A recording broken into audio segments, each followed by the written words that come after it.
another kind of membrane acting. Again, you attack membrane. A new kind of antibiotics called peptomycin.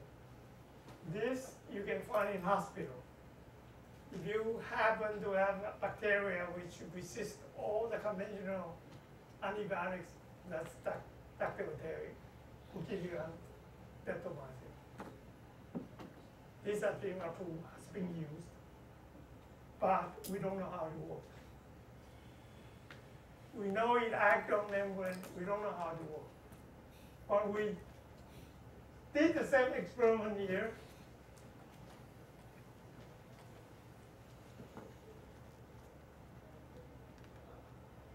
This is what happened.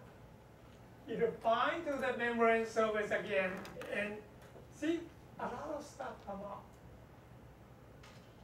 Nothing leak. This process, this antibiotic doesn't leak molecule at all. We found that it leaks iron, but it does not leak molecule. But a lot of things come out. We don't know what's going on. And we still don't know what's going on. So this is the problem that we really need a new technique to find out what is going on when they act on membrane. And we don't have enough technique to solve this problem. And I will tell you this, very similar program occur in something called amyloidosis. This name of the disease include Alzheimer's disease. I'm sure you know this. Diabetes, type 2 diabetes, medical disease, Parkinson's disease, and many others. Each of this disease has this protein associated with the protein. And this protein often interact with membrane and become aggregate. Why protein become aggregate? A normal protein is soluble in water. But when it misforms, it becomes aggregate, it becomes not soluble in water. So it becomes aggregate. And we call this PrEP. Alzheimer's disease, if you fortunate die from Alzheimer's disease, you open up the brain, you see this PrEP. But this PrEP, everybody agree, does not harm cell. They don't harm the cell. So people don't know what is going on. We think it's because the interaction of the membrane, which turn it into PrEP. The normal protein interact with membrane, turn into protein. We know this is the truth. We think it is a process of this membrane interaction. Something happened during that time that harmed the cell. Or what happened to the cell? We know all of these diseases, dead cell, but we don't know what causes dead cell. Just don't know. So my conclusion is we need experimental tool to study protein in membrane. We just have two little techniques of finding out when the protein go into the liver and what happens. It's a very difficult problem. Sounds very easy, but actually very difficult. With that, I acknowledge all this research were mostly done by my graduate student advice. And actually the last 3 students of mine come from here, from Taida. And I have collaborators include 2 in Taiwan. And I've been supported by National Institute of Health, NSF, Department of Energy, and the World Foundation. Thank you for your attention. Thank you very much. Hello? Can you hear me? Can you hear me now? I don't think so. Right, sorry. So we have 3 microphones, but 2 are broken. Well, thank you very much for this very interesting and exciting talk. And well, since most of you are physics students, I would say Professor Huang showed you the power of physics in at least 2 ways. One is that physics can explain very, very complicated biological phenomena in a very simple way. Right? By plotting this phase transition diagram, he explained how the pore can be formed on the membrane when the concentration exceeds a certain level. So that's the power of physics. The other thing is that in the end, he showed that, well, new experimental tools are necessary to understand what happened to the molecule on the membrane. And, well, I think that one of the power of physics students is to develop new tools. So other compared to biological students. So that is 2 power of physics graduate. And I really admire your continuing interest and energy on this topic. Right? You studied this topic for more than 30 years? Yes. Yes, more than 30 years, you see? I mean, typically people can achieve something after accumulate a lot of time in a specific field. So I also do encourage our students to choose one of the fields that you're interested and dive into it. Okay, so is there any question or comments to Professor Huang?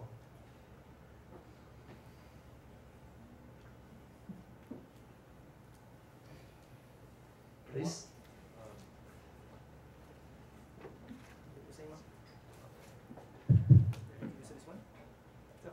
Thank you for the talk.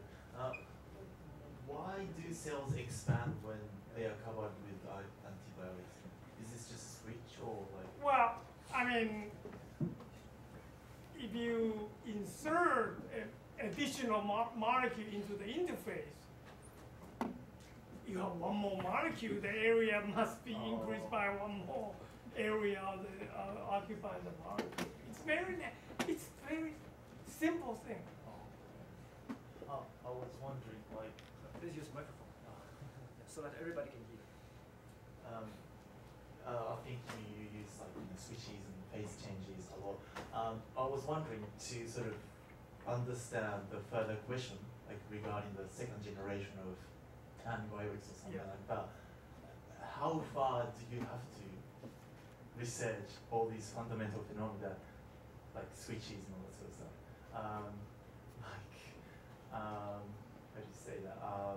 Before commercialization? Oh, How far? that I actually want to ask as well. But so to tackle these further questions, how much understanding on our like fundamental phenomena like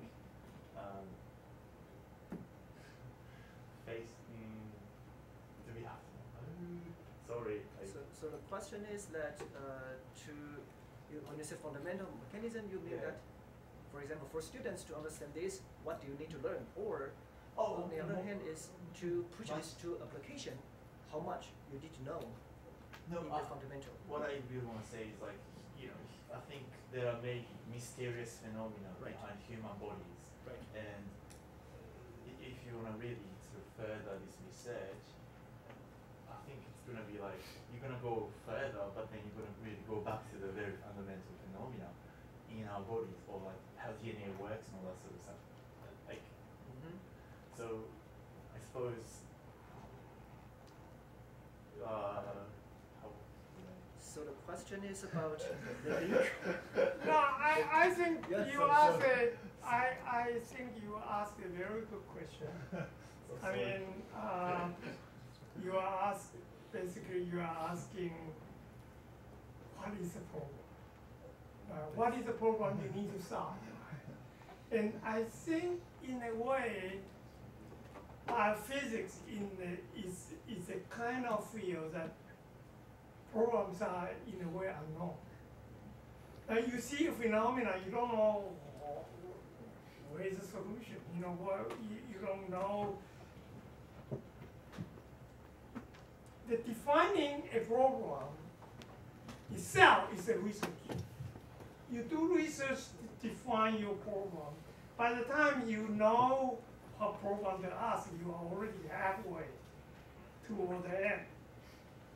It's a field that it's very undefined in the traditional physics program, right? For traditional physics program has no life, and you know the basic material, and you see the phenomena, you ask the question, how can this material do this or that?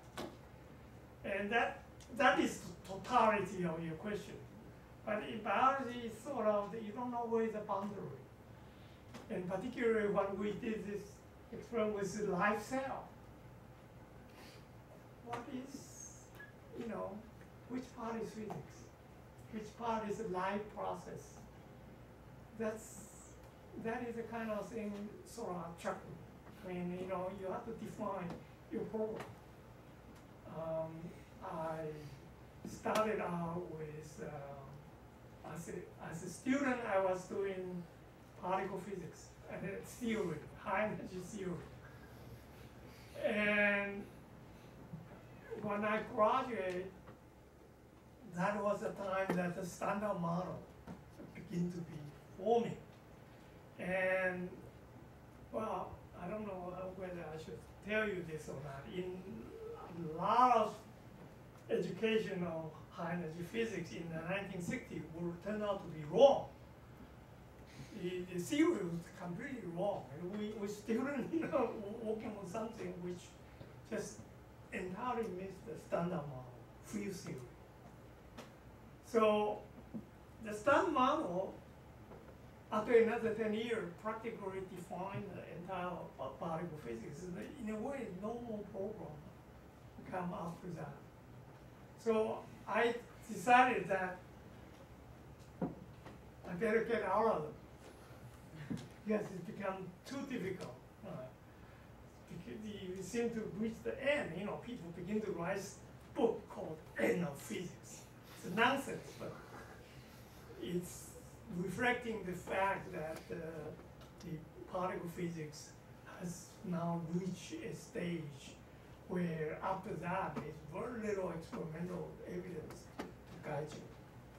So I began to sort of look around, and in a way I was too late to go into particle physics or optics or something. You know, people already into the field. I'm too old. So I thought that biophysics is a field that it's open. I have equal chance like anyone else. And it's a very different kind of field. That its problem is exactly like you said. What is the problem? How far I have to learn to solve the problem? We don't know. And that attracts me.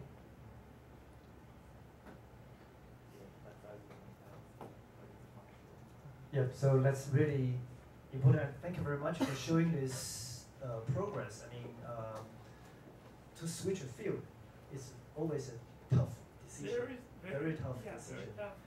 Very funding. But I would like to emphasize that I would like to let students see this, that to choose a new field is not how easy or how confident you are about to this field, or it's mainly about how much you can develop in this field. If in this field everything is known, there's no need for you to join this field, right? It's always good to join an emerging field, okay? And in my opinion, biophysics is still emerging now. I mean, although many scholars in this world have joined this field, and biophysics, there are still lots of things to explore. And also, I would like to show you one another thing that I would like to echo Professor Huang. To ask correct question is key for science research. To ask a correct question, you are about half to the answer. So to ask a question is very, very important, and the only way to ask good question is by practice. So practice. Thank you for the talk.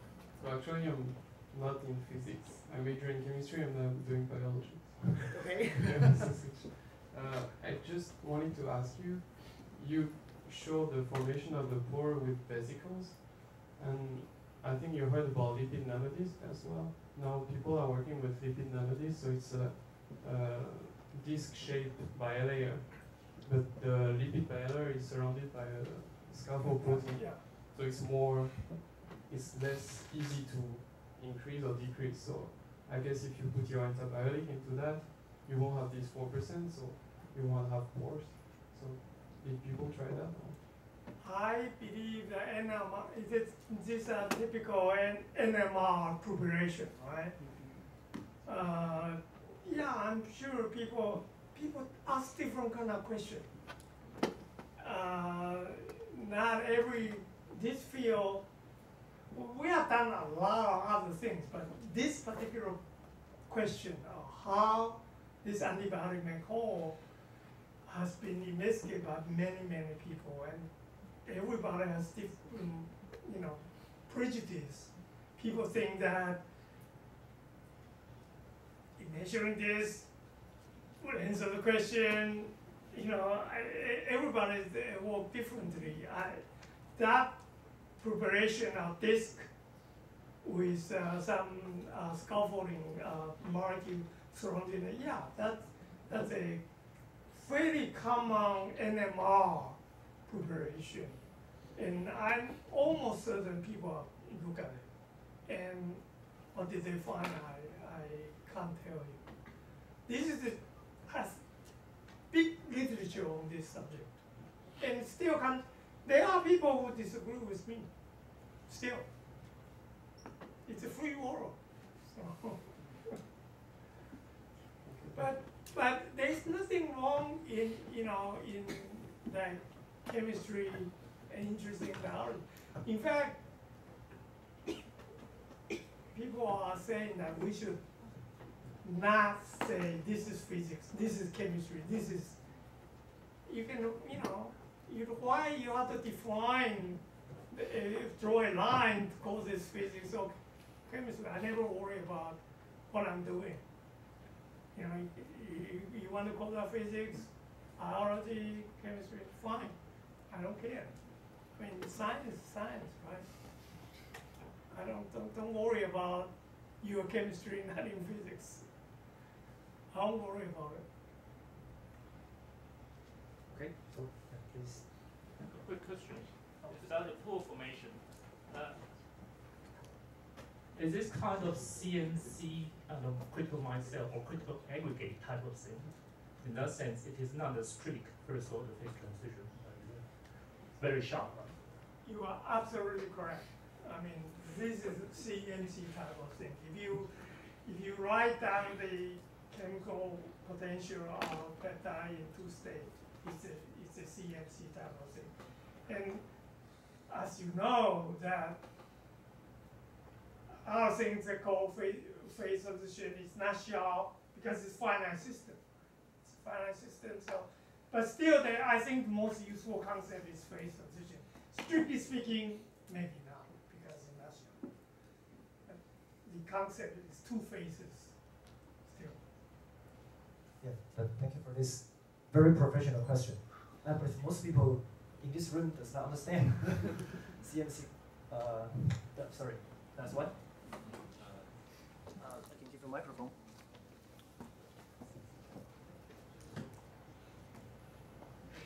Can you explain what role does the chiral property of AMP plays in the formation of the holes? Nothing. Okay, so when this antibiotic was discovered, they are discovered by biologists, of course. They all thought that this is one of the conventional antibiotics. It must have protein target. So they looked for protein target, and they couldn't find. But still, if you read the literature for about 10 years, there was this debate. Is it a tackling membrane or is it a tackling protein? How do you prove? It's very difficult. So finally, one of the Nobel Prize winner, actually, he was the one at the University of Rockefeller. He made right-handed antibiotic and left-handed. The nature one produced by naturally is left-handed proteins, amino acids. Do we know that? Amino acids left-handed, right-handed? Yeah. You can synthesize right-handed amino acids. And they work entirely the same. So there is no chirality, has no law whatsoever. And that is a proof that it doesn't work on protein. Because if it work on protein, the detail of the structure is very important. And it would depend on chirality. That if right-handed work, left-handed would not work. But these things, right-handed, left-handed work exactly the same way. And that is the paper which stopped this debate whether it's acting on protein or not. So you see, the correct question deserves a paper. Yeah. Really. So this is a very good question. Very good question. Yeah. And sorry that there's no offense to this CNC phase transition. My purpose to say that is because if you don't understand the discussion, please go ahead to ask what is the term CNC phase transition. Go ahead to ask. Okay? This is a very simple question that definitely doesn't deserve a paper, but how do you stretch a cell membrane? I thought you explained that early on in the process of the testing you were applying tension to a cell membrane in order to measure its change in error. How do you actually physically in the laboratory stretch a cell membrane? Does that make sense? How to stretch? Yeah. How to stretch? Sorry, yeah.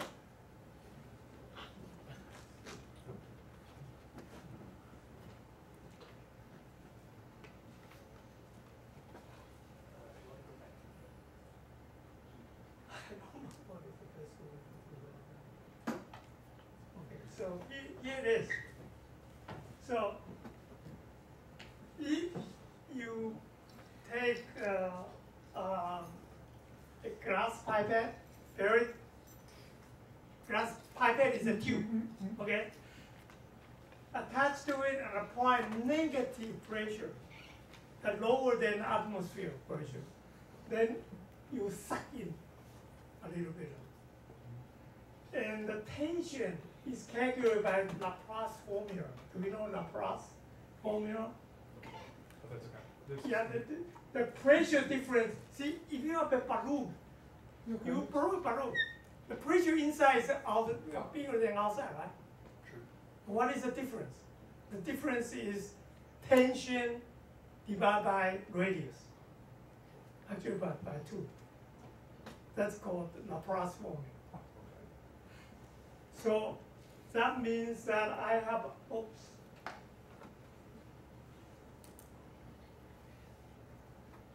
So if you apply negative pressure relative to the atmosphere here, the pressure inside is unknown, but there is a tension here which makes it possible to have a higher pressure here than outside, and also higher pressure than here.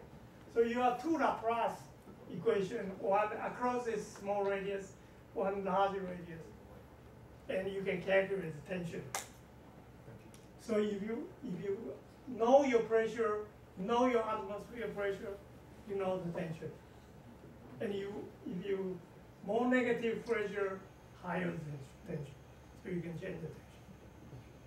So it's as simple as, so it's just like putting a pipette onto a balloon. I was thinking more of the physical process. Oh, physical process? Yeah. No, that's fine, thank you. That explains well. Thank you. Okay. Sorry. Yeah, that's great. Okay, so, well, I still do encourage a student to ask questions, especially publicly. Well, our students really need need this kind of training. So I always encourage you to do this. But I won't like to keep everyone here for forever. So I will stop the talk here. And in case you have any further question, Professor Huang will stay in Taiwan for 1 week. So please feel free to contact him. You can find his email on RISE website. So please join me to thank Professor Huang for his exciting talk today.